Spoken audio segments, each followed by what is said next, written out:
Welcome to episode 23 of Killer Stories. I'm your host, Bobbie Holmes. I'm loving the feedback from you guys, and I'm still pretty new at this. Constructive criticism helps me get better each week.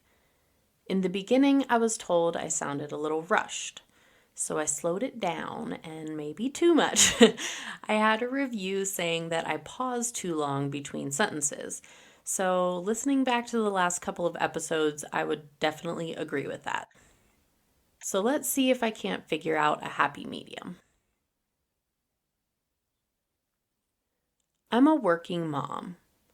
When we first moved to Utah, I tried the stay-at-home mom thing for like 4 months, and it personally was not for me. If you are a stay-at-home mom, I'm not knocking you at all. In fact, those 4 months I stayed at home with my son were the most challenging. Stay-at-home moms are superwomen. In my opinion, the hardest job of all. Even if I wanted to stay at home, we can't afford to live on one income. And my husband has a good job. It's insane how expensive everything has become, especially in this area. I've always worked, even before I became a mom. It feels good to bring something to the table financially, to be independent. In the 1950s, pretty much all women were housewives. They lived at home with their parents until they married. They didn't need to work. The men were the breadwinners while they stayed at home cooking and cleaning, and chain smoking. In the 1960s, the expectation of women simply being housewives changed. Women were living on their own, going to school, finding work, and becoming independent. We've all seen Mad Men. Peggy kicked butt and worked her way up the ladder in a male-dominated profession. While I love discussing girl power and how far women have progressed in the workplace, this podcast is about true crime. This week, I'm covering the Career Girls murders. The year is 1963. 3 young women, Janice, Patricia, and Emily, shared a third-floor apartment together in New York City. The apartment building was located in the Upper East Side of Manhattan on 57 East and 88th Street. 21-year-old Janice grew up in Manhattan. She was the life of the party, and she loved a party. Guys wanted to be with her, and girls wanted to be her. Think Serena Vanderwoodson on Gossip Girl. The other 2 roomies were from out of state and moved to New York City to jumpstart their careers. They were a little more quiet and reserved in comparison. 23-year-old Emily was from Minnesota. She met Patricia in college, who was also 23. The 3 girls lived together for a while, but Emily found a cheaper apartment and in the summer of 1963 was in the process of moving out. On the morning of August 28th, Janice rolled out of bed, late as usual. She walked into the kitchen and poured herself some coffee.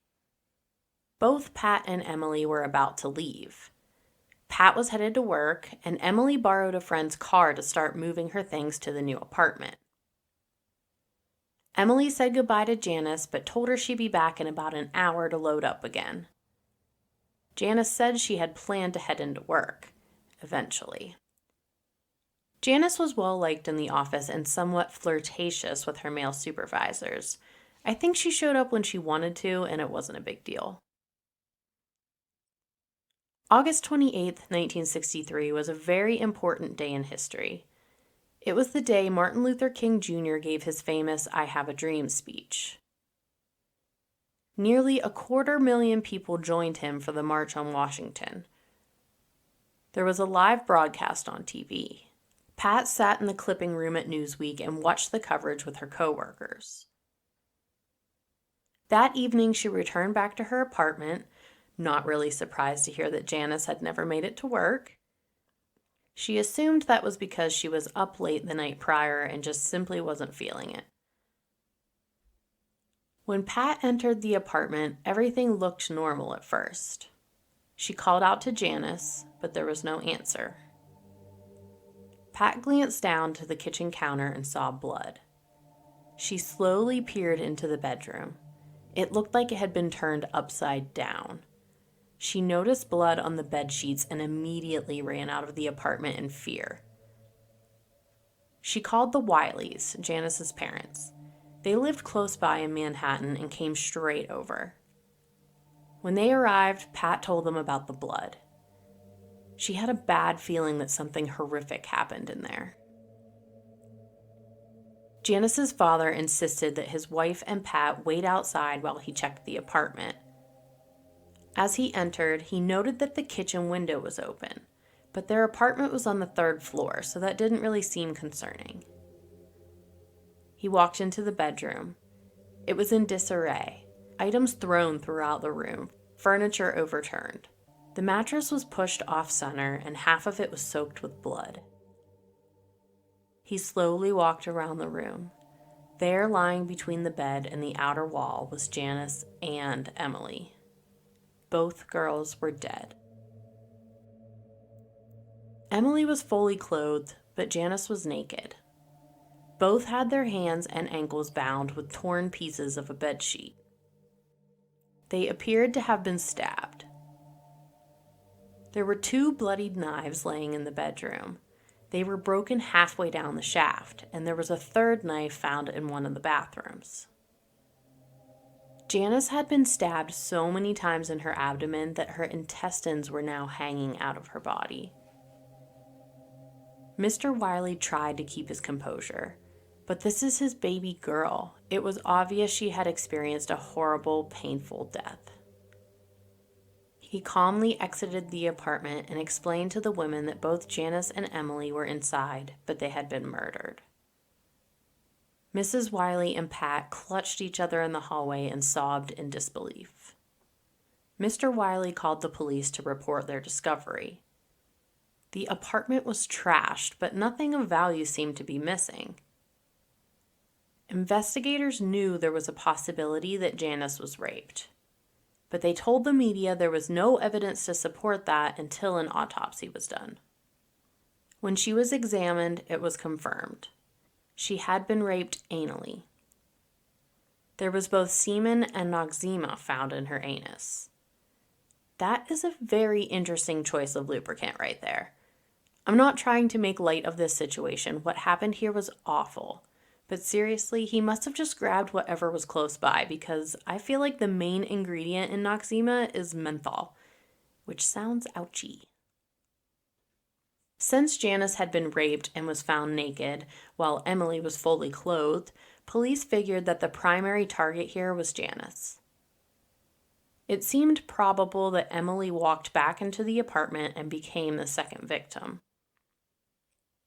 Because of the nature these girls were killed, a brutal stabbing, the investigators working the case thought it must have been someone they knew.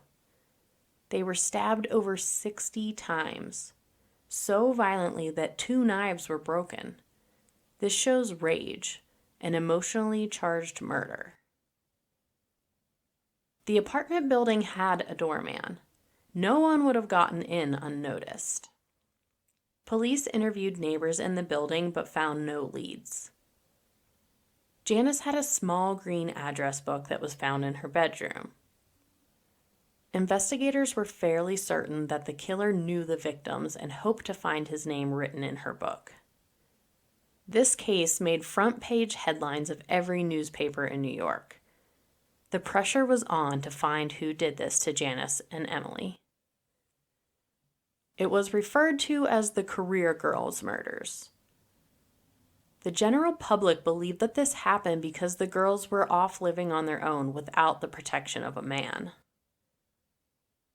Pat continued to go to work every day, but things seemed different.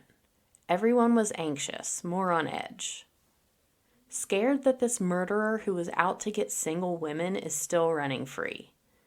But moreover, they were grieving and missed their friends. The investigators interviewed every single person in Janice's green address book, but came up with nothing. This seems like a good spot to pause the story. I just want to take a short break and introduce you to one of my new favorite true crime podcasts. It's a husband and wife duo that discuss Canadian crimes. Here's a short snippet from the hosts of True North True Crime. Hey true crime fans, we're the hosts of True North True Crime. With today's 24-hour news cycle, it's easy for a murder or a missing person case to fall quickly out of the headlines.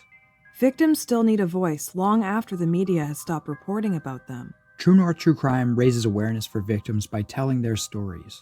So listen and subscribe to True North True Crime wherever you listen to podcasts. And stay safe, everyone. Stay safe, you guys. Be sure to subscribe to True North True Crime. If you need another podcast to scratch your true crime itch, look no further. They have new episodes uploaded every other week. Now back to the story. In April of 1964, a woman named Elba Barrero had been attacked by someone in her home. They attempted to rape her. Luckily, she was able to get free and contact police. In a lineup, she picked out 19-year-old George Whitmore Jr. as her attacker. Whitmore was arrested for the attempted rape. When in custody, police went through his items he had on him. He had a jacket that was missing a button. Elba found a button in her apartment after the incident, and police claim it was a perfect match. Inside of his wallet, police found a photo of a young blonde woman. Apparently, they think all blondes in their early 20s look the same. They jumped to the conclusion that this was a photo of Janice Wylie, even though her parents said it was not. Or they were just desperate to finally close the Career Girls murders, even if that meant pinning it on an innocent man. Whitmore was interrogated for hours on end about the photograph.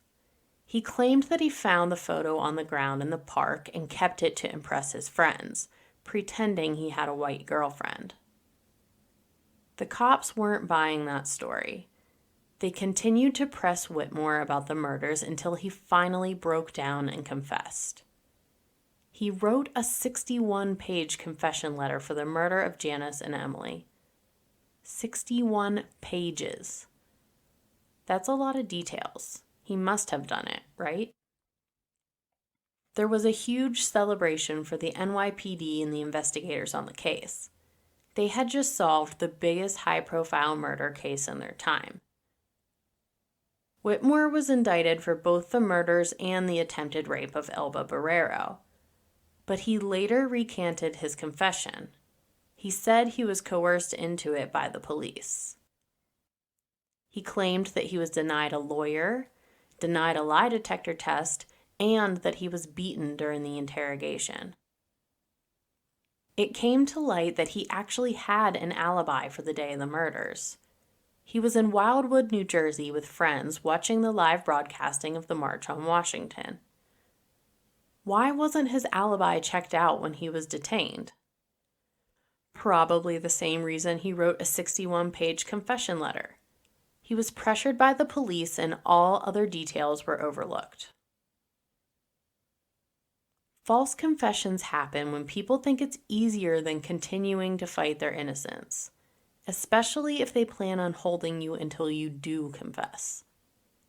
You know what else? The day they brought him in for the quote-unquote lineup, George Whitmore Jr. was the only person presented to Elba. And the button that was supposedly found in her apartment, that was false evidence. The truth of the matter is, police needed to pin these crimes on someone, so they picked Whitmore and ran with it. It's pretty much proven at this point that he was innocent, but Manhattan DA Frank Hogan wouldn't dismiss the indictment and Whitmore remained in prison.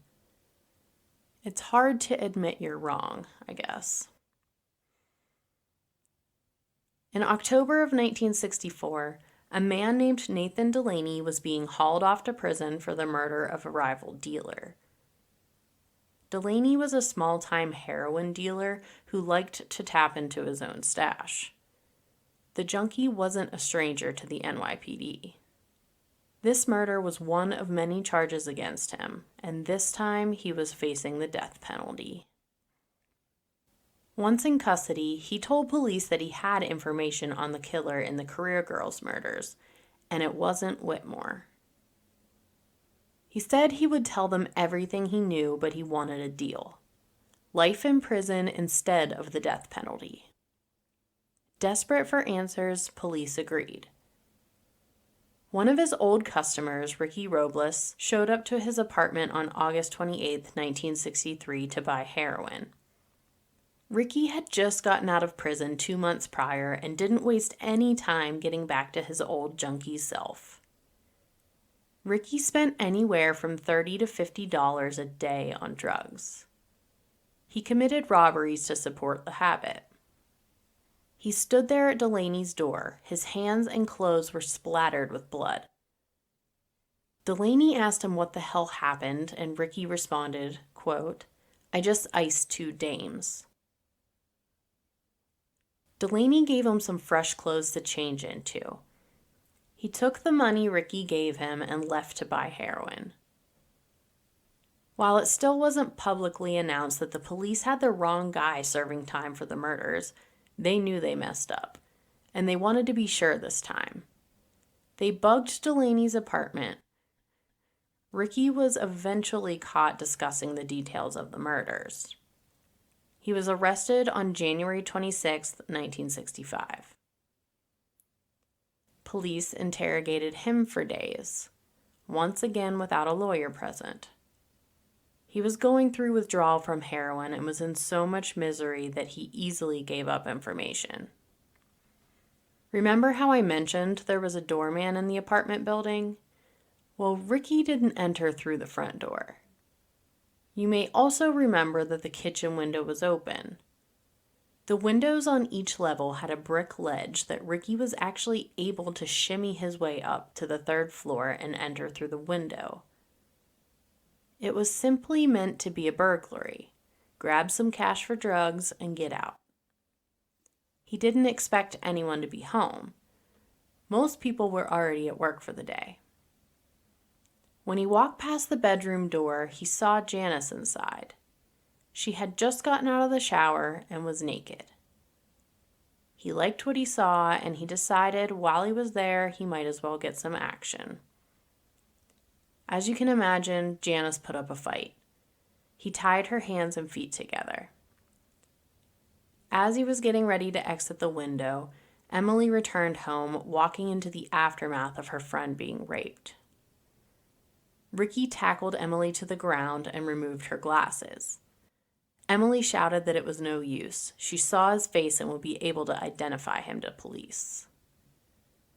That was when Ricky decided he had to kill both of the women or risk being caught. He grabbed multiple knives from the butcher's block in the kitchen, and you know the rest of the story. He took $30 from Emily's purse and went straight to Delaney's apartment. Ricky Robles was charged with the murder of Janice and Emily. He was sentenced to life in prison. Why not the death penalty? Because 2 months prior to his conviction, a bill was passed abolishing capital punishment. Ricky served 55 years in prison. And watch out, New Yorkers, he was just paroled in May of 2020. So what happened to George Whitmore Jr.? Well, you can't have 2 people serving time for the same murder, so he was eventually released. He sued the city of New York for false arrest and was awarded $500,000. Turns out all the information written in his confession letter was fed to him by the police. Unfortunately, this does happen, and it's contributed to many false confessions over the years. I actually talked about this same situation in episode 5, where I covered the Netflix documentary, The Confession Killer. Whitmore was not the one responsible for the attempted rape of Elba Barrero either. He was minding his own business, standing on the side of the road, waiting for a ride to work, when a police car rolled up and asked him if he would help them solve a crime. He didn't know he was going to become the number one suspect. Whitmore dropped out of school in the 7th grade. I don't think he was the smartest 19-year-old, and he was taken advantage of.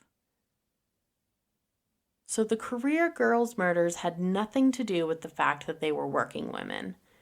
It was a random burglary that turned violent. It could have happened to anyone. So don't leave your windows open and lock your doors. I can't tell you how many stories I hear where it's a small town where you feel safe. No one locked their doors, blah, blah, blah. It happens. Seriously, lock your damn door, day and night. This happened like late morning, so it can happen any time of day. I'm going to take a break next week and spend some time with my family for the holiday. I hope you all have a wonderful Thanksgiving. The sources for today's episode can be found on the show notes. Be sure to subscribe to Killer Stories so you never miss a new episode. If you're enjoying the show, you can leave a review on Apple Podcast or my Facebook page. I love getting story suggestions. You can send them to killerstoriespodcast@gmail.com. My Facebook, Instagram, and TikTok is at Killer Stories Podcast. My Twitter handle is Killer Stories PC. Don't forget to check out True North True Crime. Until next time, this has been a killer story.